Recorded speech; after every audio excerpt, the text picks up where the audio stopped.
from software. Where is my riposte damage? Where is it? What have you done with it? Why can't I have this? Is this what I get for not just spamming Ashes of War? Yeah, I should take this as a sign. Don't go for parries, don't go for guard breaks, don't go for backstabs. Just spam magic, spam Ashes of War like everyone else.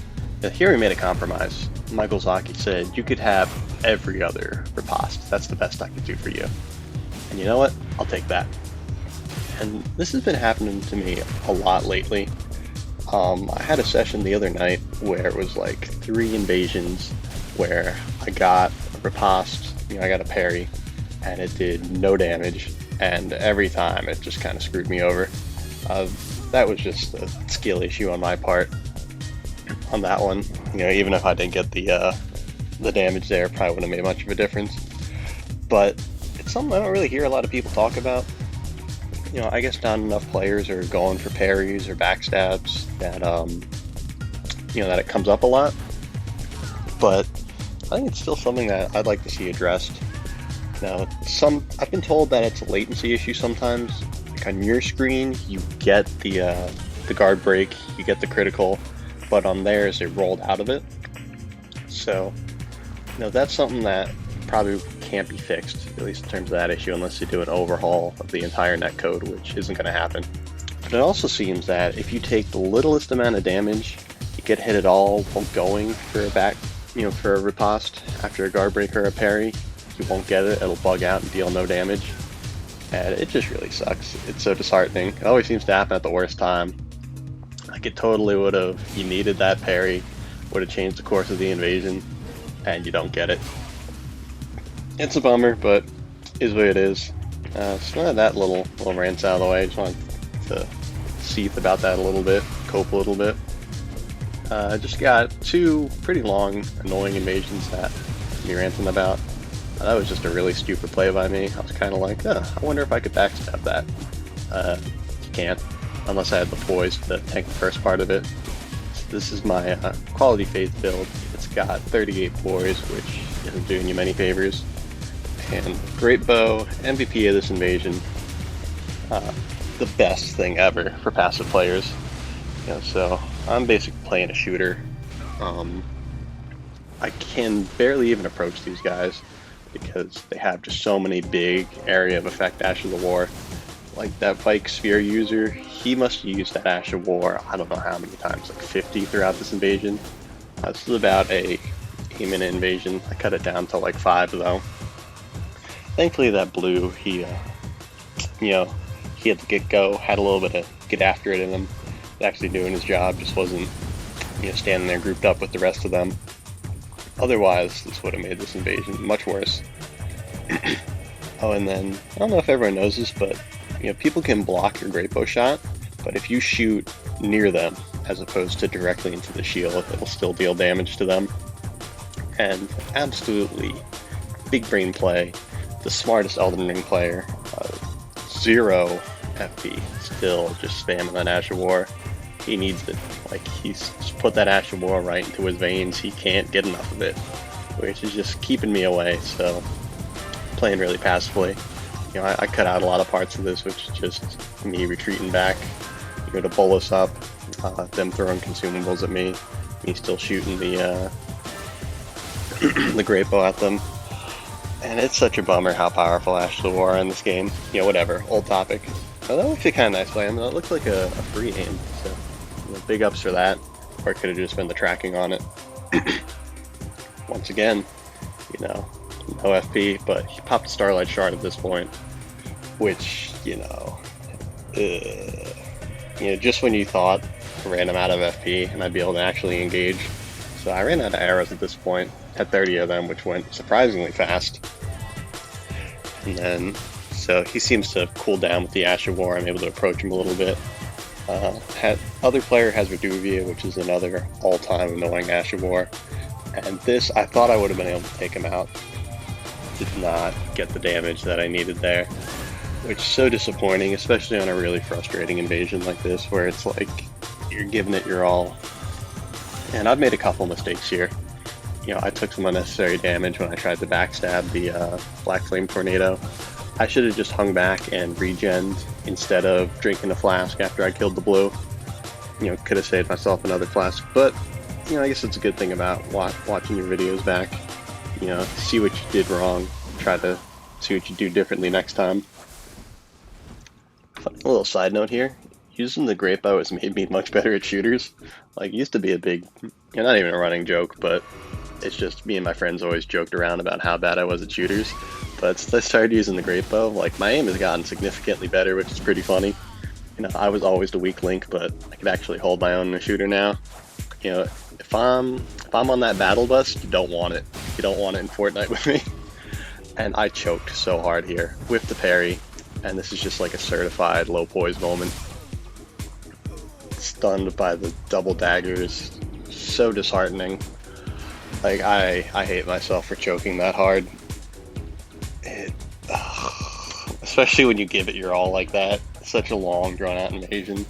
Take out the take out the hunter and the phantom. It should be a wrap after that. It should have been a wrap. I fucked up. Really disheartening, but whatever. You know, on to the next one. It's just a game. Don't get mad at pixels, bro. That's what I keep telling myself. Elden Ring invasions, they've been getting to me a little bit lately. You know, I'm sure some of you can relate. You get stuck into that cycle where it's like, alright, just one more good one before I get off for the night.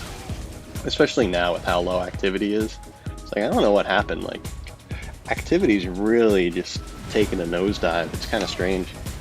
Like, I was playing at 4 p.m. You know, Eastern time, which is usually a pretty popular time. I could not get a single arena match at meta level. You know, 125. Strange. I don't know if everyone's playing at a different bracket now or what, but activity's been kind of low. So, you know, you want that good one. That's what keeps you coming back. Just hoping for that one good invasion. You know, make it all worth it. In the area for this invasion, which is where fun goes to die. I'm sure you've all seen this story before. Overleveled Phantom with dual Great Hammers and Moonveil Host. And it's like walking on eggshells in an invasion like this. It's like, because you make one mistake, you're getting hit by that Great Hammer, and you're getting comboed into Moonveil. And thankfully, I have Magic Fortification on this build, so it makes Moonveil less of a threat. The stun from it, as well as damage, you know, still have to respect it, but you know, not going to be that take away half your health kind of deal. And I hate having to play like this. It's such a bore. It's just a really boring play style. You know, it's what you have to do sometimes. You know, never feel bad about playing passively or, you know, playing like a weenie when you're in an invasion. It's like, oh, you're at so many disadvantages, so you know, try to find enemies. There's no shame in it. Basically have to exclusively rely on turn and burns. And something that's been working well for me is, you know, every player that you're invading is going to be playing exclusively locked on pretty much. So if you just run, you know, away from them, and then, oh, that was bad there. That's what I was talking about, how you get comboed. So that was pretty rough, but you know, run back towards them and just run through them. It kind of messes with their lock on. So it's a good way to deal with situations like this. So here I'm just running around hoping to find a crab or something to help me out. I've actually been doing a lot of Bloodborne PvP lately. It's been such a nice change of pace compared to Elden Ring, because Bloodborne PvP, it's just balls to the walls aggression. Like, none of this passive, you know, pussyfooting, trying to only whiff punish. Like, that shit just gets so old so quick. Anyways, I find a crab here, and they are mortified of this thing. You know, maybe they have a crustacean allergy, understandable, I don't blame them. But you know this Phantom can delete that thing in like 2 hits, but still, they don't want it. And, you know, still just going for all whiff punishes here. A spear probably would have been better to use in this situation, but I like the wide swing of the Ultra Greatsword. You know, try to hit them both, and I know it's going to stun them, because that Phantom looks pretty poisy. Get the parry here on these dual hammers, and I don't know if everyone knows you can parry that. I didn't for the longest time. I saw a video of someone else doing it, and it's actually really easy to parry because of how slow they are. And if you roll their first swing, good chance you're taking a second one. So just roll that first one, parry as soon as you finish the roll. You know, easy money. And then try using Black Flame, the Queen's Black Flame, as a wake up. didn't quite work out. It's a better thing to use a little wake up. You know, just testing that out, see if it works. And take a terrible trade there. Just one swing from those hammers does like 3/4 of my health, which is what I suspected, so that's why I've been playing so cautiously. I'm going to have to continue to play cautiously. I know it seems like I hate this game. I really do enjoy this game. I wouldn't play it so much if I didn't love it as much as I did. Yeah, it just feels good to rant a little bit. You know, blow off some steam, get off my chest. And hopefully at least some of you enjoy listening to these rants. So, hoping there's a patch soon for this game, you know, just to breathe a little more life into it. You know, I'm sure a DLC announcement will get people hyped up about the PvP in this game again. It's been a little quiet though. And in terms of what I want from a patch, there's a lot of things I would change about this game, but a lot of it is so fundamentally against what Elden Ring is that I don't think it would ever happen. You know, the changes would just be so big that they probably won't happen. You know, I think unfortunately, as PvP enjoyers of Elden Ring, we really gotta temper our expectations for what we're gonna get in terms of balance. You know, the game's been out a year and a half. We've gotten a lot of good changes. This game was a total mess if you ever played in the first couple months or so of this game. So it's come a long way, you know. We always want more though, right? It could always be better. But this is never going to be a balanced game. You know, it's always going to be kind of jank. It's always going to be a little bit messy. But that's part of what makes it fun. You know, just gotta enjoy it for what it is. And if it's ever getting to be too much, you're getting fed up with it, just take a break. You know, it doesn't hurt. And a really, really anticlimactic ending to this invasion here. He dies to a flower and a frog. Like, are you kidding me? So, you know, life is full of disappointments. Elden Ring is full of disappointments. Thanks for watching, everyone. Have a good one.